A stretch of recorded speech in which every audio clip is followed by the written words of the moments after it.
Hello, everybody, and welcome to episode 35 of Own the Road with AutoTrader, where we make car stuff simple for Canadians. My name is Jodi, and I'm the editor-in-chief of AutoTrader. And I am AutoTrader's road test editor, Dan Alika. Hey, did you change? I did. It's my Barbie shirt. Because Barbie is life. That movie, I haven't seen it, just because I don't watch movies. You know that. That's true, yeah. But I think it is like super cool. The cast, like I didn't know Michael Cera is in that movie. He's Alan. And he's hilarious and Canadian. There's so many amazing Canadians in that movie. Simu Liu, Ryan Gosling. Oh my God, so good. Anyways, it's not like I'm not opposed. Becky wants to go see it at the drive-in. I don't know if we'll have seen it by the time we watch this episode. But a drive-in would be so fun for Barbie. I saw Barbie last week and it was so good. Wouldn't it be fun if you could do it in like a pink Cadillac? I know. Just roll up, watch. Anyways, that's my dream. Anyway, so today Dan and I are going to be talking about advanced safety features you can get in most cars today and how they work and how they can help you. And I kind of thought about this because safety has advanced so much even in the last 5 to 10 years. And it's crazy to think that like Ontario was the first place in Canada to make seat belts mandatory in 1976. Like that wasn't that long ago. Yeah. That was also not, I don't remember the exact year. Someone out there who's keen enough can look it up. I used to know, but I believe it was in like the 60s. I think Newfoundland was the last place in Canada where you would drive on the opposite side of the road. Oh. And so, how do you make that switch? So the government ran this like big long ad campaign and had posters and billboards and newspaper ads. And it was like on, just for argument's sake, let's say like as of July 1st, like at 9 a.m., we're switching sides. Chaos. And that's when the switch happened. Anyways, it's just that's so interesting. Road safety rules in Canada. It's interesting to see, back then, like, I think there was a lot more or a lot less harmony than there is now, right? For sure, because it was left to the provinces and territories to kind of sort that out on their own. And even when it comes to seatbelts, like most other provinces and territories didn't join until the 80s. The territories didn't join. Like Toidles. But even back then, the science proved that seatbelts saved lives. They prevented you from getting ejected from a vehicle in the event of a collision. People still don't wear them. But people back then were super against the idea of wearing a seatbelt, even though the science proved that it could save your life. Apparently in Alberta, it was like, I think Alberta might have been the last province to... I think they were one of the later ones for sure. Yeah, and apparently like the pushback on seatbelts was like enormous, which to me is like, I mean, look, we've seen a lot more recent examples of this same mentality. It's like, this was like a life-saving measure. This wasn't somebody inventing a seatbelt to say like, haha, I got you now. I'm going to make money by selling seatbelts. It's like, and if you take a look, like that's a good example.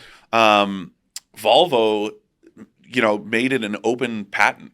The seatbelt was never like a patented technology that Volvo sold to other automakers. It said, hey, anyone, we want to see, less fatalities on the road, so anyone can use this. So it wasn't driven by greed. It was driven purely by to save lives. Yeah. And so the car industry and the tech that kind of powers it has changed so much since then. Back then, the focus was really on passive safety or features that kind of softened the blow if a collision were to occur. Today, the safety features are much more active and are trying to prevent those crashes from happening in the first place. Now, we should also just give like a little, before we get into the technology in terms of like the stuff you can see working, a little shout out to like engineering prowess and how that has impacted safety. The way if you look at a vehicle, let's say you see even like a unibody vehicle, you look at like a schematic drawing and you wonder why they have these kind of different shapes and stuff underneath. That has to do with energy, like how do you want to say Absorption? it? Absorption and like protecting. Diffusion. Yeah, so it's going to push the collision away from the occupant. So if you look underneath, like the front of the vehicle might have channels that push away to the side. So any frontal collision, that energy is going to be pushed around the occupants.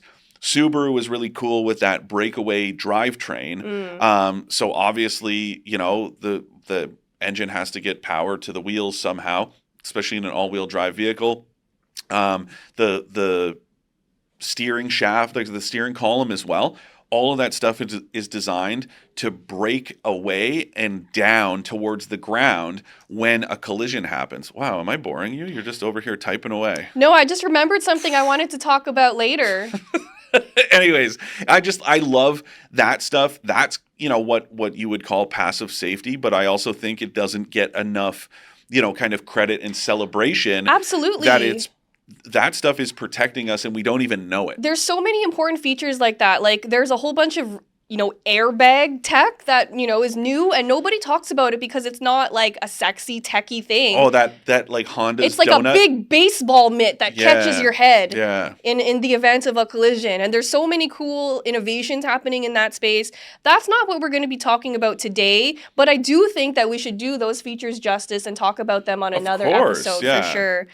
So today we're going to be talking about advanced driver assistance systems, or sometimes ADAS for short. And it's important to know that different automakers have different like proprietary names for their systems. So they'll call it something different. We're going to stick with, kind of like catch-all terms, not patented terms. So like you might hear something we talk about and it's similar. Jodi and I talked about it earlier. From back in their days as a joint company, Ford and Volvo still use the term blind spot information system, or BLIS.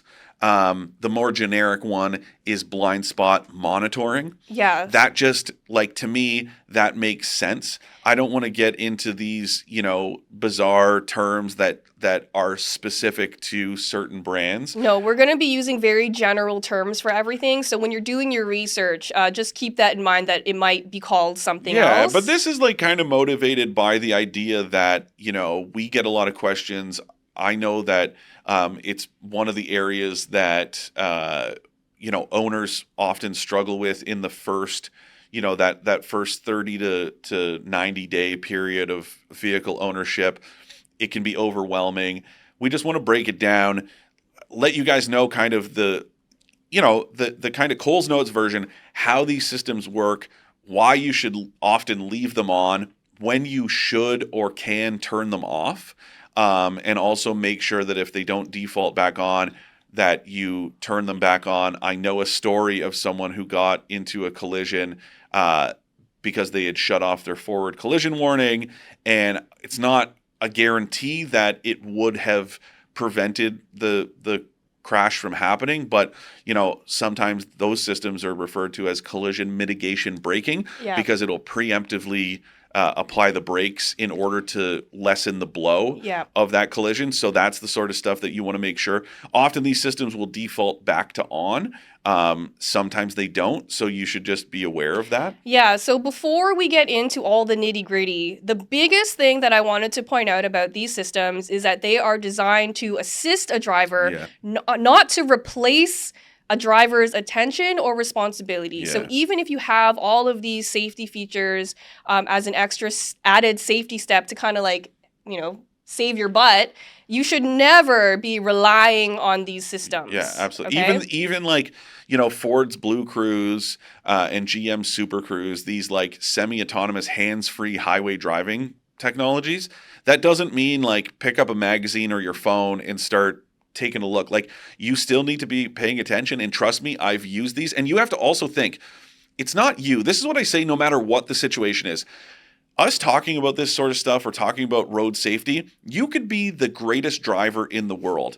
What about the dozens of people around you in that current moment? If somebody blows a stop sign, that has nothing to do with you, and it has nothing to do with that advanced system that you may or may not be using. That has everything to do with them. And if you're not paying attention and you can't react quick enough to avoid that impending collision, that's why you need to put the phone down, regardless of whether you're using this technology or not. Absolutely. So we all as drivers have a responsibility to pay full attention when we're operating, Yeah. a machine projectile. Yeah. Thousands of pounds just barreling Yeah. along the roadway can cause a lot of damage. And then the other thing is, you wonder why your insurance is so expensive. Well, that's why, right? Insurance companies have to pay for the damages caused by collisions. Therefore, they are going to increase your rates to cover the collisions that have happened that have nothing to do with you. And if you live in an area like me, I live in an area with more claims than average. I pay more. I've never had a collision in my Yeah. life. I'm a very safe driver.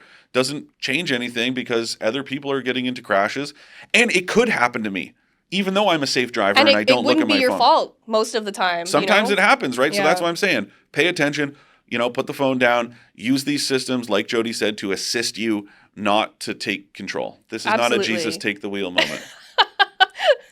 The first one I wanted to go over is adaptive cruise control, mostly because it combines a lot of the other systems we'll be talking about later. So adaptive cruise control is mainly for highway use. What it does is you can set a safe distance between you and the car in front of you, and it will keep that distance for as long as you have this system activated. Yeah, it And basically just combines, distance sensing with kind of conventional cruise control, and then with or without lane keeping. So let's say you set your speed at 110 kilometers an hour on the highway because it's a 100 zone, and you're coming up on slower traffic. It will react and respond to the speed of preceding traffic based on the distance that you have set. So often it's just little hash marks you can see on, in the instrument display. And they represent car lengths most of the time. So you can usually choose like 1 car length, 2 or 3. Yeah, and some of them you can adjust the sensitivity as well as the distance. And it's just a great way because you guys, I'm sure, have all used conventional cruise control, and you're coming up on slower traffic, but there's no way for you to pass in that moment, so you have to disengage cruise control. The other thing I will say, pro tip, yes, if you tap the brakes, you will cancel cruise control. But that also means your brake lights are going to come on, and you're going to cause that ripple effect, that chain reaction behind you. Don't do that. Just hit the cancel button. Yeah. If you hit the cancel button, you will disengage the cruise control, but your brake lights won't come on, and then no one behind you has to hit your brakes, and they will respond, and everybody's happy. So don't use it, whether you're using conventional or adaptive cruise, just use the cancel button. Yeah, and so adaptive cruise control, sometimes it's only for highway use. Other times, some automakers combine it with something called traffic jam assistant, which will help you in like a stop and go situation on the highway or in the city. But again, that's stopping. So this is again where it gets complicated with like all these different terms. So traffic jam assist means you can be hands-free at very low speeds, right? So, Toyota's system, for example, if you have traffic jam assist and it's active and traffic is kind of stop and go below like 15 kilometers an hour, you can have your hands off the wheel and it will make sure to stay, and it will follow the behavior of the vehicle ahead. Adaptive cruise control that works in stop and go, or adaptive cruise control with stop and go, there's all kinds of different terms for it, that will bring the vehicle to a full stop and continue to accelerate, but you still have to keep your hands on the wheel. Yep. So it's slightly different, but they're all kind of that same, they're of the same ilk. Yeah, and they use kind of the same sensors and stuff to help. The next one we should go over is automatic emergency braking. Very cool. This is one that I would suggest never turning off. Now, there are some circumstances where you might have to. A good one is if you take a look at like Subaru uses a system called EyeSight, which is a camera-based system. The cameras are up behind the windshield, up near the rear view mirror. And if you go through a car wash that has one of those like, boards that flips down as you slowly roll your way out through the dryers, that can be enough to trigger the automatic emergency braking. Ask me how I know. So that is one of those rare circumstances where if you're getting a car wash, you might want to go ahead and turn that off so that you don't accidentally like have the vehicle ram on the brakes. And trust me, when you're not expecting it, it can be like a It moment is of very panic. jarring. There have been times when I've been driving a vehicle that has this when you're reversing, and I'll just be reversing up against a wall, which is Yeah. very normal. Yeah. And the car will go beep, beep, beep, and slam on the Yeah. brake, and it makes me feel like I've hit the wall. Yeah. And it's So very scary. So that's why you can't rely on these systems, Yeah. because they don't work 100% of the time. so that's a rare circumstance. And yeah, like the reverse automatic braking, it's just like adaptive cruise control. Every brand is going to have a different distance that's deemed, okay, this is our safe. So some are nice and close. So if you live in a building with a parking garage and you need to back in against that wall, you can get nice and close without the system, slamming on the brakes. Others, it seems like it's way too far. It's like 3 or 4 feet that you're like, why would it be activating now? Yeah. But that's one of those things where, yeah, in your circumstance, you might want to go ahead and disable that. Also know that often those systems will default back to on. So you might have to turn it off every time you drive, which is kind of annoying, but safety first, literally and figuratively. It's just, best practice to kind of have those systems on because they can. Let's say you're, I don't know, in a drive-through, which in my opinion, you should be going in to the restaurant, but whatever. That's just me. How many times have you seen this happen where, that the somebody in a car leans over to get their wallet out of their purse or out of the glove box or whatever and hasn't noticed that they've let their foot off of the brake pedal and they've rolled into the vehicle in front of them in the drive-through. Yeah. This is what automatic emergency braking can prevent. But for me, it's also much more important on like a highway situation, or even like Well, if but you're, keep in mind that won't happen. Like no, but even like if they're coming up to a stoplight and it's and there's a car in front of you and it's stopped, and you're not paying attention and you're still going full speed, you haven't tapped the brakes.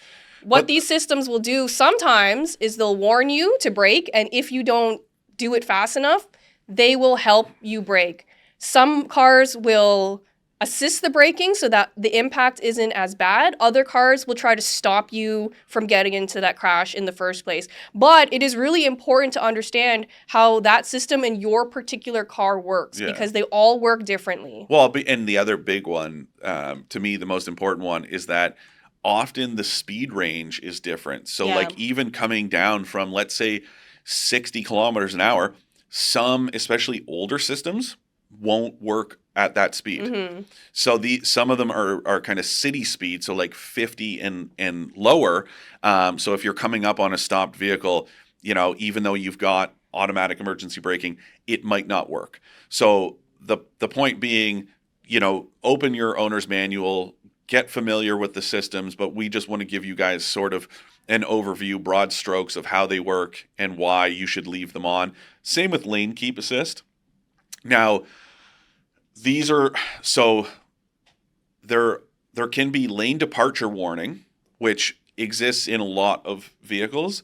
Not all of those have or can even be equipped with lane keep assist. As the name would suggest, yes, there are other names for it, but as the name would suggest, it keeps you within the lane markings of the lane you are traveling in. It's like, bumper bowling. That's how that's a good way to put it. How I describe it, right? So if you let the vehicle drift, and I think this is something you should do, especially in a new vehicle, get familiar with the limits of the system and how it works. So if make sure you're doing it on a road where there's no traffic directly around you. Let the vehicle drift towards the lane marking and see how it responds. It might beep and flash. It might vibrate the seat or the steering wheel, and then it will guide you back into the center of the lane. Also, keep in mind, more often than not, these systems, if you do not respond with some steering input after a little while, they will cancel the systems. Some of them can even bring the vehicle to a full stop. Yeah. So this is not autonomous driving. This is not set it and let your hands off the wheel.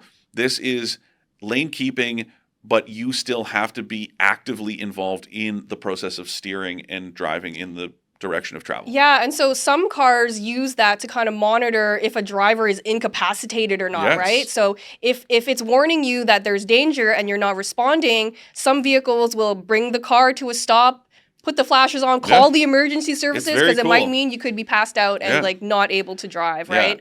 So that's a pretty cool feature that I hope no one ever has to actually use. Yeah. We should go over blind spot monitoring because Yes. it's one of my favorite ones. Yes. So blind spot monitoring, it'll use, again, every vehicle is a little bit different, whether the sensors are in the tail lights, whether they're in the door mirrors. But what they're doing is they're monitoring, these sensors are monitoring for vehicles in your periphery that you might not be able to see with the way your mirrors are positioned and the A and C pillars, or the B and C pillars, sorry. So they'll, same sort of thing, flash a light, sound a little sensor to let you know, hey, there's something on that side of you. Some will also have blind spot intervention. So what they will do is if you signal and go to change lanes and you're not paying attention to that sensor telling you, hey, there's somebody, just behind you, will actually prevent you from steering into that vehicle. The other thing that I want to point out, and this is also, hopefully a bunch of our contributors are listening to this, because when they list safety systems, quite often they'll be going through the list. Oh, it comes with, forward collision warning, automatic emergency braking with pedestrian detection, lane keep assist, adaptive cruise control, blind spot monitoring, automatic high beams, rear cross traffic alert. Just keep in mind, rear cross traffic alert does not exist without blind spot monitoring. It's like how that whole, that old saying, like every mother has a child, right? It's like they don't exist without the other. Yeah. So if it's blind spot monitoring with rear cross traffic alert, what that means is if you're backing out of a driveway or a parking space, these work at low speeds and a vehicle is approaching behind you, it will start to beep and flash and let you know, hey, there's somebody coming behind you. And if you don't, if it also has that reverse automatic braking that Jodi was talking about, it will then prevent you from backing up into the path of that person, that cyclist, that vehicle. I think that's a great system because in some of those instances, you literally can't see what's around the corner. So I think that is super, super helpful. Totally. But going back to blind spot monitoring for a second, it does not replace a shoulder check.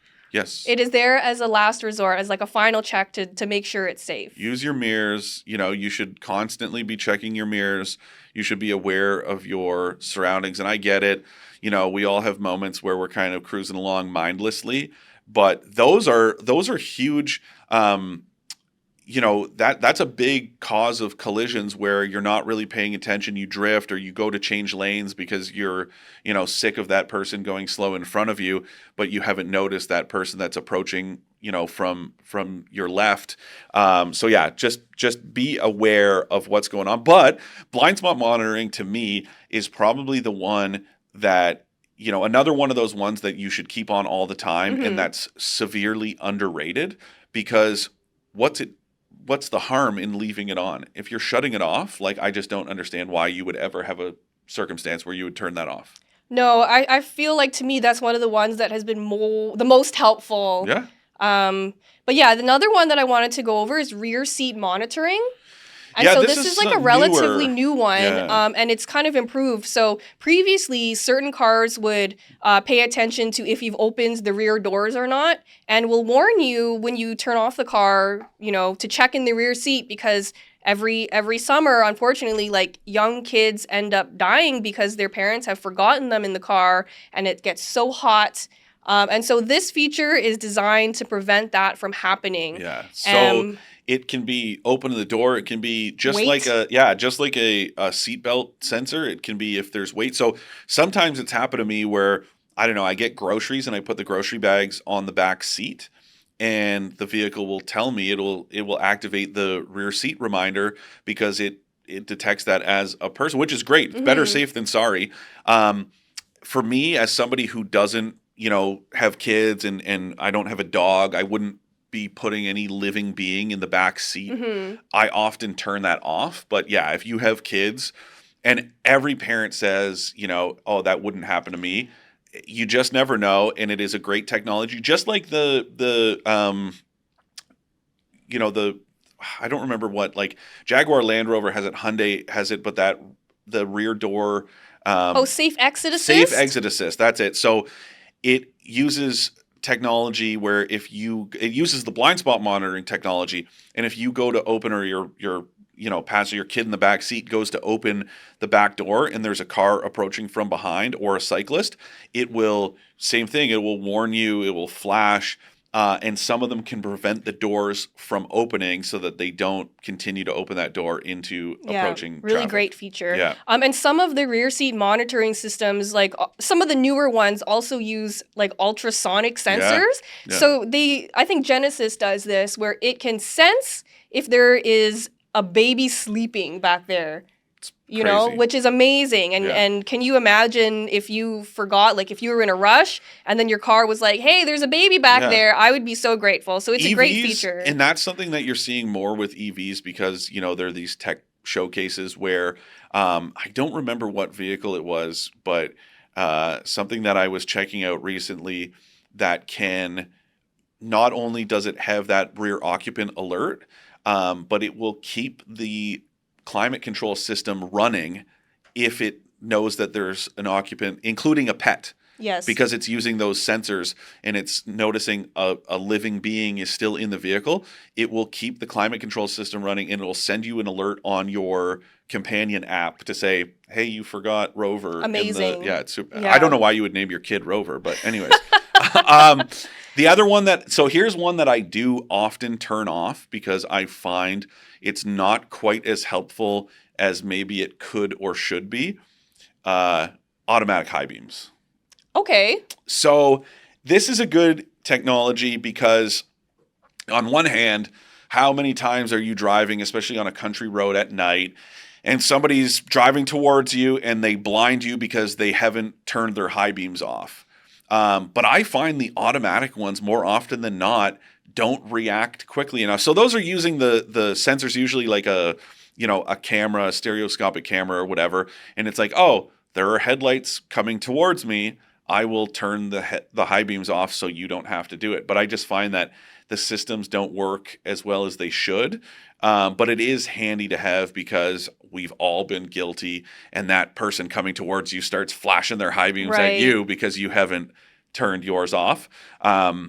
It's a cool technology, though. I will say it's just, I usually turn it off. The one that I wanted to turn off, but I don't think I could recently, I was driving a Lexus, I think. Yes. And it was a driver monitoring system. And so it uses a sensor kind of like where the gauge cluster is to make sure you're paying attention and looking where you're supposed to be looking, which is great. But my issue with this system is that even though I was paying attention, like if I checked my blind spot, it would start flashing at me to pay attention, and it would happen so often, and it was so not helpful. I ended up hating it. Yeah, Subaru has driver monitoring like Theirs that. Theirs is much better. Yeah, and same with like Ford and GM. That's how because Tesla with its wrongly named. Okay, wait. Let's demystify autonomous self-driving. Joseph, it's time.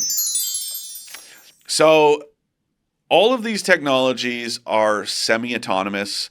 Blue Cruise and Super Cruise are legitimate hands-free highway driving assist systems. So they mean that you are allowed on certain stretches of road, the systems will prompt you to allow you to take your hands off the wheel if you want. If you don't want, you don't have to. But you can, on certain stretches of divided highway, remove your hands from the wheel. Tesla drivers, let's say, will do the same. You are not supposed to do that. And Tesla calls its system self-driving, which is a lie. This is not self-driving technology. Self-driving technology does not exist for public use. No, and this is extremely dangerous when drivers see that, oh, my car has autonomous self-driving, and they like take a nap. And like there has been video footage released of people, of Tesla drivers specifically, like reading a book, taking a nap, full on sleeping while their car is driving, and that is so dangerous. I think a lot about, I remember when I was a kid and I would, do something dumb, and I remember my dad being like, well, I would say, oh, my friend, well, I did it because so-and-so did. Well, if he jumped off a bridge, would you do it too? It's like, come on, people, use your brains. Just because, like, I don't know, I look at a vehicle and go, well, sure, it can do this, but is that in my comfort zone? Is that the smart thing to do? Probably not. I also think way more onus needs to be put on, government bodies Absolutely. around the world to hold automakers like Tesla to account, which is not happening right now. Well, and so Tesla, so they say technically you can't take your hands off the wheel, and it will warn you if your hands are off the wheel for too long. But some Tesla drivers have created like cheat systems where they would tape Amazon. You could like weight, like something with weight, and tape it onto your steering wheel. Because that's how the system works. Now, Tesla isn't the only automaker to use a system like this. Like even that Nissan Ariya that I just drove, that also has a system that is a little sensitive, where I noticed if you didn't have like at least one firm hand on the wheel, it would tell you in the head-up display, but Wow. It won't allow you to drive with no hands. But it's the same sort of thing. Instead of using driver monitoring, where it uses like a camera, it's using that it's detecting the weight and resistance of your hands on the wheel, which is a big no-no. Because you can go on Amazon and search it, and there are sellers selling these devices that you just attach to the wheel, and it simulates the weight of a hand or an arm being on the wheel. It's ridiculous. Do not use that. And honestly, I really think that this stuff needs to be cracked down on. I'm not part of your beta test. Okay. Yeah. I do not approve of being on the highway. But this is a matter of public safety, right? Like, it doesn't just affect you, it affects everyone else around you. And so I think it's incredibly selfish to use that technology in the way it's not meant to be used, right? So just keep that in mind. And if you disagree with us, or if you like automatic high beams, or you do shut off your blind spot monitoring, we want to hear from you. Yeah, if you want to tell us stories about your experiences with any of this technology, you can email us at expert@trader.ca. And before today's Ask an Expert, here is a message from AutoTrader. Save time and money by using AutoTrader, Canada's most trusted place to buy and sell new and used cars. AutoTrader has the most cars, and one of the best features is price badging, so you can feel more confident that you're getting a good deal.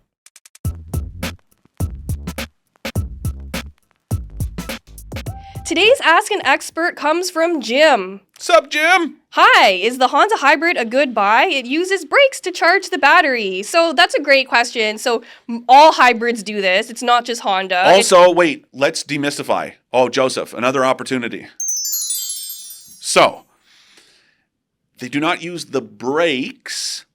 It uses regenerative braking. These are not the mechanical brakes doing the job. It's just a term, right? It's like engine braking. That has nothing to do with your brakes. Neither does regenerative braking. So regenerative braking uses the electric motor or motors to take kinetic energy that would otherwise be lost, recoup it, and put it into the battery pack. As Jodi said, this is very common with electrified vehicles, hybrid, plug-in hybrid, or all-electric vehicles. They use regenerative braking because why the heck not? Yeah, and in most hybrids, the gas engine also helps to recharge the battery. So Toyota calls this a self-charging hybrid because you cannot and do not need to plug it in. It's actually a really clever name for it. It makes a lot of sense because it just puts it into context. Like, it charges itself. You don't have to do any work. You have a plug-in hybrid and you have a self-charging hybrid. Exactly. It's a little misleading in the sense that it makes it seem, in my opinion, like they're on the same level. Right, where it's like, but pick they're one. not. It's like, Coke or Pepsi. Yeah. They're very different, but yes, I think it makes a lot of sense because a plug-in hybrid can be plugged in, but it's also self-charging, in the sense that it uses exactly. So anyways, but for Honda, yes, I would say if I'm assuming that you're referring to the new crop of... There's only two Honda hybrids available right now. It's the Accord hybrid and the CR-V hybrid. There used to be an Accord hybrid in Canada as there well still as the... is. No, as well as the Insight. Oh, yeah, sorry. Now, those cars, there also used to be a Civic hybrid, but that's been kicked to the bin. The Honda CRZ was a hybrid. Remember that thing? That was cool. Hybrid manual. Yeah. Very cool. Anyways, this new hybrid setup I've driven a little bit.